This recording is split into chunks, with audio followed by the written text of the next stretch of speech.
రెండోది పెద్దపల్లి తీసుకుందాం, ఎందుకంటే ఆ రెండు ఆదిలాబాద్ అక్కడ ఉంటుంది కదా. ఈ పెద్దపల్లిలో గ్రౌండ్లో రియాలిటీ ఏముంది, అక్కడ ఎవరికి ఎక్కువ ఎమ్మెల్యేలు ఉన్నారు, తర్వాత ఇక్కడ ఎడ్జ్ ఎవరికి ఉంటుంది అన్నటువంటిది కూడా చూసే ప్రయత్నం చేద్దాం. ఇక పెద్దపల్లి పార్లమెంట్ సెగ్మెంట్ను తీసుకుంటే అక్కడ పెద్దపల్లి పార్లమెంట్ సెగ్మెంట్లో ఉన్నటువంటి అభ్యర్థులు ఎవరనేటువంటిది ఫస్ట్ చూద్దాము.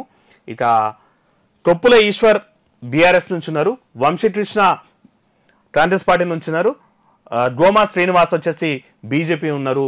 ఇక్కడ కాంగ్రెస్ పార్టీకి వచ్చేసి మొత్తం 7 స్థానాలు ఉంటే 7 స్థానాల్లో కాంగ్రెస్ పార్టీయే. ఇక్కడ ఎమ్మెల్యేలు 7 మంది ఎమ్మెల్యేలు కూడా కాంగ్రెస్ పార్టీకి సంబంధించినటువంటి ఎమ్మెల్యేలు ఉన్నారు. మరి ఇక్కడ నిజంగా ఏ పార్టీ ప్రభావం చూపనుంది అనేటువంటిది కూడా డిస్కస్ చేద్దాం. ఇక్కడ పెద్దపల్లిలో చూస్తున్నట్టయితే మొత్తం 7కు 7 స్థానాలు కాంగ్రెస్ పార్టీకి సంబంధించినటువంటి వాళ్ళు ఉన్నారు.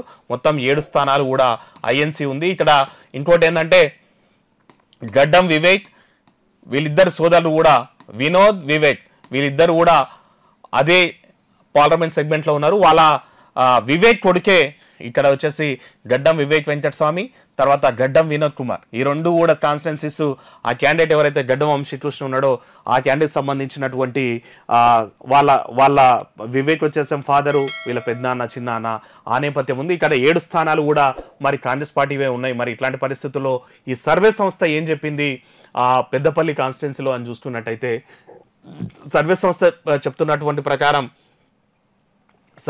చెప్తున్న ప్రకారం మరి ఇక్కడ ఎవరికి ఎడ్జ్ ఉంటుంది అన్నటువంటిది చూడ. ఇక ఈ సర్వే సంస్థ క్లియర్గా చెప్తోంది 30,000 లోపు లీడ్ తోటి కాంగ్రెస్ పార్టీ పెద్దపల్లిని కొట్టేస్తుంది అన్నటువంటిది కూడా చెప్తోంది. పెద్దపల్లిని కాంగ్రెస్ పార్టీ నిలబెట్టుకుంటుందంట. లీస్ట్గా ఎంత వరస్ట్ కేసులైనా సరే 30,000 లీడ్ అయితే వచ్చేటువంటి అవకాశం ఉంటుంది అన్నట్ట. ఇక చెన్నూరు వచ్చేసి కాంగ్రెస్ సేఫ్లో ఉందంట, బెల్లంపల్లి సేఫ్ ఉందంట, మంచిర్యాల్ బీజేపీకి ఎడ్జ్, ధర్మపురి బీజేపీకి ఎడ్జ్, రామగుండం బీజేపీకి ఓట్లు పడింటాయి cross voting, Manthani BJP safe ఉంది, పెద్దపల్లి సేఫ్ ఉంది అన్నటువంటిది కూడా. ఇక్కడ మొత్తం చూసుకున్నట్టయితే 3 స్థానాల్లో కాంగ్రెస్ పార్టీ సేఫ్ ఉన్నటువంటి సిచ్యువేషన్ ఉంది. కానీ ఐఎన్సీకే ఈ పెద్దపల్లి అనేటువంటిది కూడా ఎడ్జ్ ఉన్నటువంటి నేపథ్యం ఉంది. ఇక్కడ మొత్తం ఈ పెద్దపల్లి కాన్స్టిట్యున్సీలో చూసుకున్నట్టయితే ఐఎన్సీ వచ్చేసి సేఫ్లో ఉంది, ఐఎన్సీ కూడా ఐఎన్సీ ఎడ్జ్లో ఉన్నటువంటి నేపథ్యం ఉంది. ఇక్కడ పెద్దపల్లి కాంగ్రెస్ పార్టీకి వస్తుందంట. ఇక్కడ 7 మంది ఎమ్మెల్యేలు కూడా వాళ్ళకి సంబంధించిన వాళ్ళు ఉన్నారు.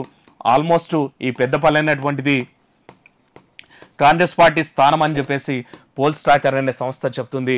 ఆల్మోస్ట్ 30,000 లీడ్ కూడా వాళ్ళు చెప్తున్నటువంటి నేపథ్యం ఉంది. జూన్ 4 తారీఖు రోజు చూద్దాము మరి పెద్దపల్లిలో నిజంగా 30,000 లీడ్ తోటి కాంగ్రెస్ పార్టీ గెలిచే అవకాశం ఉంటుందా అన్నటువంటి మాట కూడా చూద్దాం. మరి నెక్స్ట్ ఇంకో కాన్స్టిట్యున్సీకి పోదాం.